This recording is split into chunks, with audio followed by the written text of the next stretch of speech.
Hello, welcome back to the channel.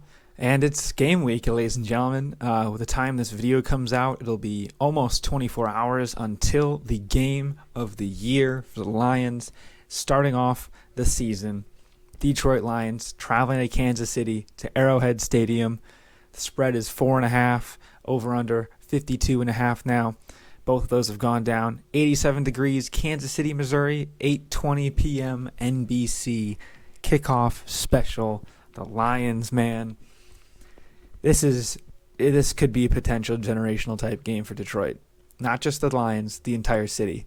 We've had horrific sports teams, to say the least, for the last almost decade now, right? Since April in the D, it's been bad. The Tigers have been bad. The Lions have been bad. The Pistons have been bad.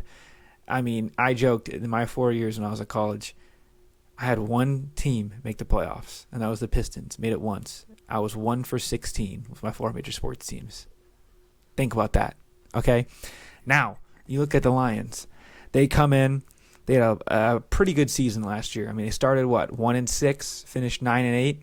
That's not terrible. They eliminated the Packers. They made Aaron Rodgers leave the division to go over to the Jets. I guess even leave the conference, technically. And, his last pass as a Packer was picked off by Kirby Joseph.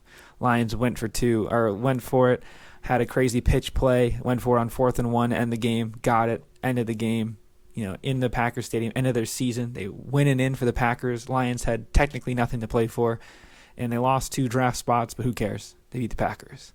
Now, this is probably one of the best seasons you'll ever have in terms of not going to playoffs. I mean, it couldn't have gone better, I would say.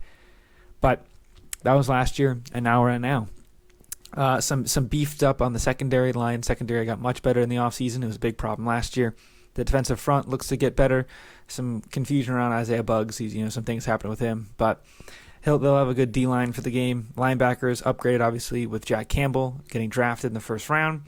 On the offensive side, you upgraded with Jahmyr Gibbs, the receiver/running back, mostly running back, but probably could play a little receiver, a little reverse Deebo Samuel action. I'd be surprised it wasn't the case.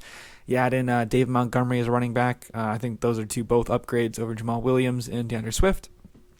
But yeah, overall, I guess the receiving core is a bit down. J-Mo, obviously the suspension from the gambling, he's out. Amon-Ra is still there. So Lions, listen, they have an advantage receiver, and they're going to take advantage of, hopefully, that secondary of the Chiefs. And I think that they can do it. Now, the Chiefs, big news for them.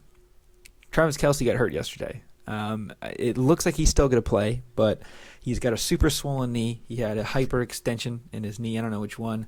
They didn't even know if he tore his ACL or not because there was so much swelling. So that's something to really keep in factor of. I think he'll be limited if not, not playing. I would be surprised if he doesn't play. I wouldn't play him personally, but obviously I'm a little biased being a Lions fan. But it's like, look, dude, do you want your star player with a knee injury in week 1 testing it out and going on like 50-50? I don't know, man. I really don't know. And then more importantly, on the defensive line, Chris Jones, the all-world defensive lineman. I think he's the all-time sack leader in the playoffs. He is holding out. He is not paid, according to him, the right amount, which is, hey, I agree with him. I'm all for players' rights, especially when they're playing against me. So the rumor is he's in the stadium right now, or in the facility right now, working out a contract. This is as of Wednesday afternoon. It's going to be very SOL if he ends up playing. Same with Kelce, but there's a good window where it was like, whoa, they both don't play. I would be surprised if both don't play, and I'd be surprised if both do play. I think at least one will sit out, but who knows? I think even if they're both in, I feel confident in the Lions. The line went from 6.5 to 4.5 in the last 2 days for a reason. Okay, it's because I think Kelce's a little banged up. So I really am excited for this game. I like the Lions against the spread. I like the Lions to win the game. I like the under as well. David Montgomery to score plus 110. I think is really good value there. Jahmyr Gibbs is going to be awesome to watch. I like his over receptions potentially. It's hard to give out player props like that in week 1, but we will see. That's my prediction for the game. Let me know what you think. Again, it's a must win for the Lions if both are out. And even if one is out, I think it's still a must win. Think about it. You'd be able to win, have a long week into Seattle. You'd be the talk of the town. Everyone would be crowning you Super Bowl champions for winning one game. Whew. This city needs that, and I think we can do it. Thank you for watching. Let's go, Lions. Forward down a field, a mighty team that will not yield. You know the rest. Sing it with me in the comments, and we'll see you guys later. Peace. Do